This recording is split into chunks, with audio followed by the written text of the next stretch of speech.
दोस्तों ये blue box में आप जो देख रहे हैं राख और कोयले, ये लकड़ी और कोयले की राख नहीं है, बल्कि इंसानी जिस्म का अधजला राख है, जिसे ये शख्स दुनिया की नज़र से छुपा के बहाना या फेंकना चाहता था, लेकिन पकड़ा जाता है। कैसे दो पत्नी रहते हुए भी तीसरी लड़की से लिव इन में रहता है, और जब उसका डिमांड ज़्यादा बढ़ जाता है तो उस लड़की को अपने रास्ते से हटा देता है। क्या प्लानिंग करता है, कैसे प्लानिंग करता है और कैसे वो पकड़ा जाता है, कैसे 3 शादी, झूठे रिश्ते और लालच की भेंट चढ़ जाती है एक इंसानी ज़िंदगी। आइए दोस्तों पूरी कहानी को तरतीब से जानते हैं इस वीडियो में। दोस्तों कहानी शुरू करें इससे पहले आप लोगों को बहुत बहुत शुक्रिया, दिल से धन्यवाद। आप लोग अपना प्यार और आशीर्वाद बनाए रखिएगा। दोस्तों कहानी की शुरुआत उत्तर प्रदेश के झांसी से होती है। 8 जनवरी 2026 की घटना है। आरोपी जिसका नाम राम सिंह है और वो रेलवे का रिटायर कर्मचारी है। तो जब दोस्तों रेलवे का रिटायर कर्मचारी है तो आप सोच सकते हैं कि इसकी उम्र 60 वर्ष से ज़्यादा हुई होगी, लेकिन ये दिलफेक आशिक है।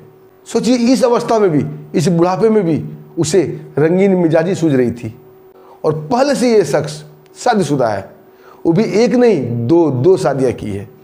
पहली पत्नी सिपरी बाजार थाना क्षेत्र में रहती है और पत्नी का बयान है कि 30 साल से इसने अपने पति का मुंह नहीं देखा है, यानी कि पति राम सिंह उसे छोड़ चुका था। दूसरी पत्नी जिसका नाम गीता है, फूटा चोपड़ा मोहल्ला में रहती है, लेकिन उससे इसका संबंध है, बातचीत है, इसके घर आना जाना है। उसका एक बेटा भी है जो कि यंग है, 25-30 साल उम्र है उसका, और नाम है नितिन। ये सब रहते हुए ये शख्स राम सिंह एक तीसरी लड़की प्रीति नामक लड़की से लिव इन में रहता है, और जब ये लड़की इससे बार बार पैसे की डिमांड करने लगती है तो ये काफ़ी परेशान हो जाता है।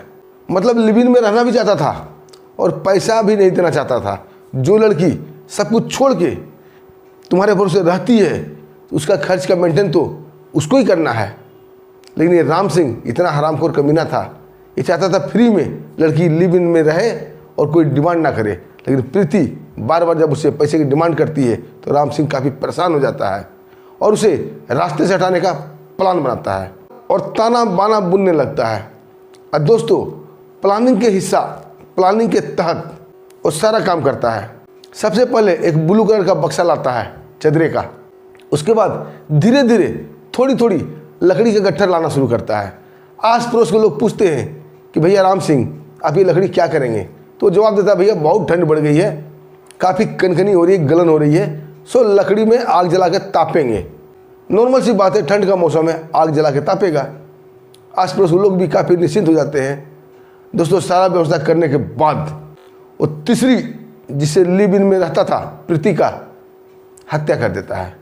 हत्या करने के बाद लाश को तिरपाल में लपेट के रखता है ताकि बदबू ना उठे।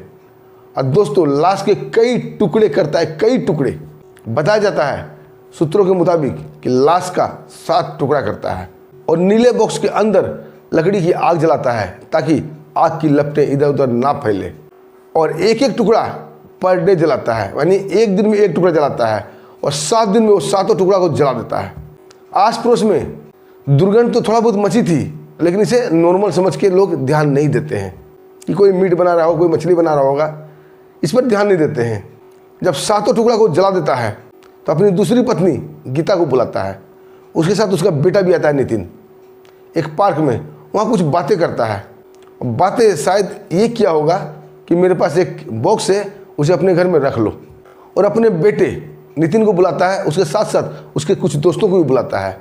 उस बक्सा को एक लोडर पर लोड करवाता है। और दोस्तों लोडर की व्यवस्था पहले से कर रखा था। लोडर का जो चालक था जिसका नाम जयपाल है, उसके ही मोहल्ला में रहता था। 400 रुपया में लोडर में बात करता है कि भैया मेरा एक बॉक्स रखकर मेरी पत्नी के घर में पहुंचाना है। लोडर वाला काम यही होता है, वो तैयार हो जाता है। इधर नितिन उसके दोस्त भी आ जाते हैं, इधर लोडर को भी फ़ोन करके जयपाल को बुला लिया जाता है। जब नितिन और उसके दोस्त उस भारी भरकम बॉक्स को लोडर पर लोड करते हैं तो लोडर के ड्राइवर जयपाल को कुछ शक होता है, क्योंकि उसके अंदर से हल्की हल्की दुर्गंध आ रही थी, कुछ अजीब टाइप का बदबू आ रहा था जो कि इंसानी सड़न थी, और उसके अंदर से थोड़ा थोड़ा पानी भी रिस रहा था, जैसे आग को पानी से बुझाया गया हो। जब वो लोडर पे बॉक्स लेकर दूसरी पत्नी के घर जाता है रखने के लिए, गीता के घर, जो कि फूटा चोपड़ा मोहल्ले में रहती थी, लोडर वाले के दिमाग में शक का कीड़ा बुलाता है और वो अपने बड़े भाई से बात करता है और सारा सिचुएशन उसे बताता है। क्योंकि दोस्तों आजकल कोई भी हत्याएं होती है तो पुलिस उसे भी पकड़ती है जो हत्या में साथ दिया हो। तो लोडर वाला काफ़ी डर जाता है कि कहीं मैं भी चपेटे में ना आ जाऊं और अपने भाई को बुला लेता है। लोडर का भाई भी आ जाता है, उसे शक होता है और बक्सा खोलने को कहता है। थोड़ा बहुत तू में होता है और बक्सा आखिरकार खोल दिया जाता है। दोस्तों बक्से के अंदर बहुत सारा राख था, कोयला था और इंसानी हड्डी के टुकड़े थे, जिस्म के टुकड़े थे। दोस्तों ये देखकर मोहल्ले में सनसनी फैल जाती है। कोई पुलिस को फ़ोन कर देता है। तब तक राम सिंह फरार हो चुका था। पुलिस आती है, बक्से को खुलवाती है, उसके अंदर इंसानी लाश के टुकड़े थे। दोस्तों पुलिस फोरेंसिक टीम को तुरंत फ़ोन करती है और फोरेंसिक टीम वाले आ जाते हैं और क्लियर हो जाता है कि ये किसी अधजली लाश है, इसे जलाया गया है। पुलिस वाले उसके बेटे नितिन से बात करते हैं। नितिन बेचारे कुछ भी नहीं मालूम था क्योंकि उसके पिता तो बोला था एक बॉक्स उसके घर भेज रहा है। एक बार छोटा सा बातचीत सुन लीजिए नितिन का और पुलिस वाले का। काय का बक्सा है? ला खोलो। जी मुझे नहीं पता था, ये लोग ही भेद करने लगे वे जो मेरे साथ में आए थे। वो लोग। क्या नाम बेटा तुम्हारा? नितिन सिंह सर। क्या बता रहे? उसके बाद दोस्तों पुलिस आनंद फानंद में वो बॉक्स को अपने कब्जे में लेती है। इधर उधर अगल बगल में पूरा सनसनी फैली गया था। पूरे आस पड़ोस के लोग आके देखने लगते हैं तो पता चलता है कि लिव इन में रहने वाली प्रीति गायब है और कई दिनों से गायब है। आरोपी फरार हो चुका था। पुलिस लाश को लेकर अपने कस्टडी में चली जाती है।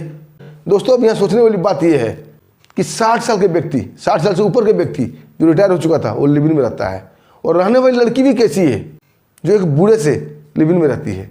दोस्तों इस पर मैं क्या राय दूं? समाज में पता नहीं एक क्या हो गया है, अजीबो गरीब हादसे हो रहे हैं।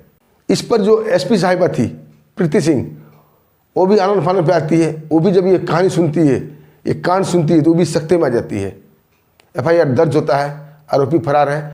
एक बार वहाँ की एसपी मैडम जो प्रीति सिंह है वो क्या कहती है सुन लीजिए। थाना कोतवाली पुलिस मौके पर पहुंची और उस बड़े संदेश को खुलवा कर देखा गया तो उसमें कुछ हड्डियों के जले हुए अवशेष और कोयले जैसी चीज़ें प्रथम दृष्टया प्रतीत हुई। सुना दोस्तों एसपी मैडम का बयान। अब आगे देखिए दोस्तों क्या होता है, पुलिस आरोपी को पकड़ पाती है या नहीं, और जब आरोपी पकड़ा जाता है तो और भी कई कांड से पर्दा उठेगा। फिलहाल ब्लू बॉक्स ने सभी कांडों से पर्दा उठाई दिया है। इसके पहले भी नीले ड्रम की चर्चा काफ़ी हुई थी। अब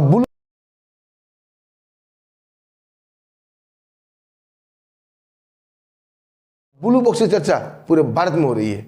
दोस्तों इस वीडियो पर आपका क्या विचार है, कमेंट करके जरूर बताइएगा और अब हमें आगे दीजिए। फिर मिलते हैं एक शानदार सच्ची कहानी के साथ। तब तक के लिए नमस्कार, जय हिंद, जय भारत।